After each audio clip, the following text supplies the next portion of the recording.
Nous sommes la moyenne des personnes que nous fréquentons. Avec Génération Do It Yourself, je vous propose de rencontrer ensemble des entrepreneurs, sportifs ou artistes qui vont littéralement faire exploser notre moyenne.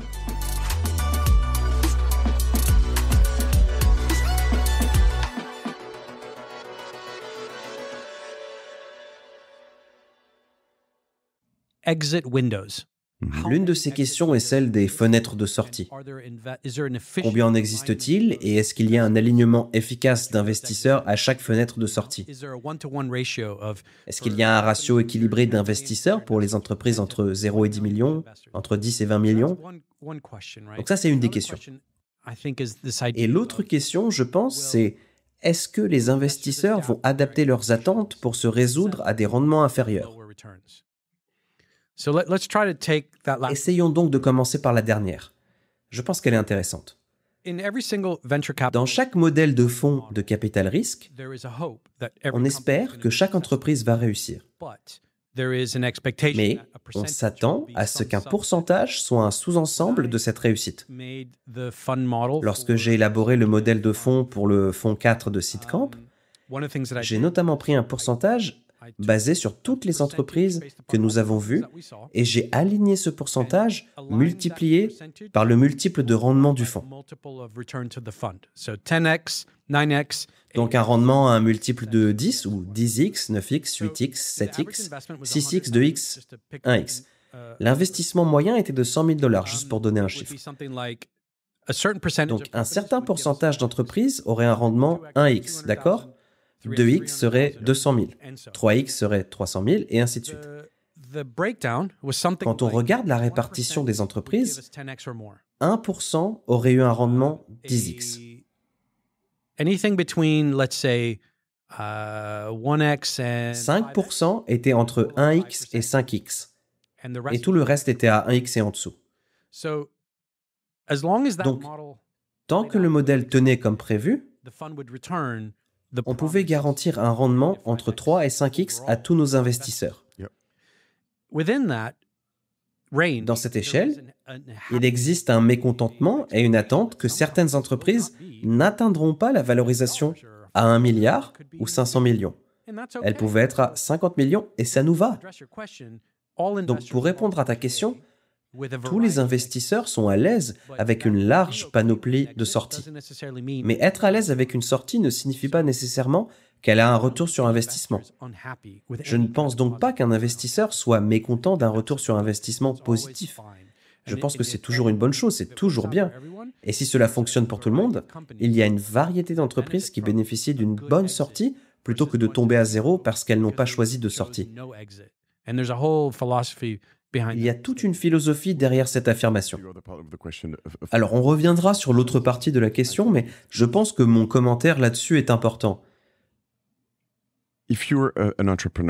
Si tu es entrepreneur et que tu vas voir un fonds capital risque ou un fonds d'amorçage et que tu n'arrives pas avec une idée qui vaut plusieurs milliards,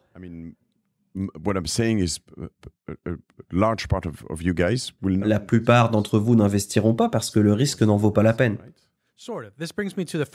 En quelque sorte. Alors, on revient sur la première partie de la question. Laisse-moi répondre à ça et j'y reviens après. C'est à cause de l'efficacité du capital disponible pour chaque stade de risque. Dans cette conversation, on a un peu parlé du fait que l'on s'attend à ce que chaque entreprise soit à 1 milliard. Ce n'est pas tout à fait vrai. Je pense qu'il y a un pourcentage d'entreprises que j'aimerais voir dépasser le milliard, d'autres que j'aimerais voir dépasser les 500 millions, d'autres encore que j'aimerais voir dépasser les 100. Et notre fonds s'élève à 143 millions de livres. Si notre fonds était de 20 millions, ce chiffre serait beaucoup plus bas. Si notre fonds était de 5 millions, ce à quoi pourrait ressembler le portefeuille d'un business angel, ce chiffre serait encore plus bas. La question que tu poses est donc la suivante. Combien d'investisseurs existent pour chacune de ces voies? Par exemple, si tu es un business angel et que tu investis 100 000 $, obtenir un rendement de 10x, obtenir un retour sur investissement d'1 million, c'est vraiment bien. Si tu as 1 million dans une entreprise, la sortie n'a pas besoin d'être très importante. Pourquoi? Parce que la participation du business angel n'est pas très importante au départ. Elle sera probablement de l'ordre de 5%. Et puis, il y a le scénario de sortie.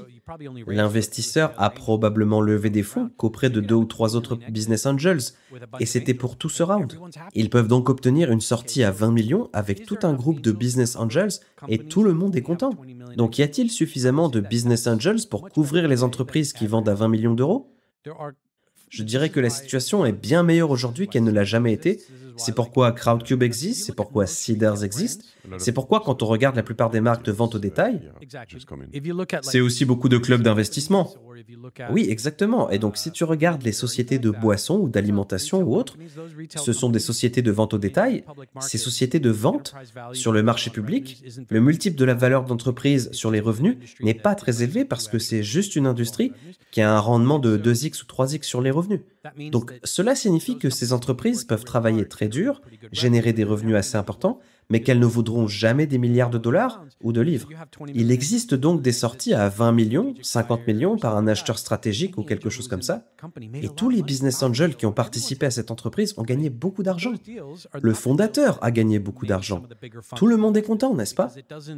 Mais ces opérations ne sont pas celles dans lesquelles certains fonds plus importants investiraient parce qu'il n'y a pas de corrélation entre le rendement et les risques qu'ils prennent. L'Europe aujourd'hui a une efficacité du capital élevée au début et à la fin de la phase de démarrage.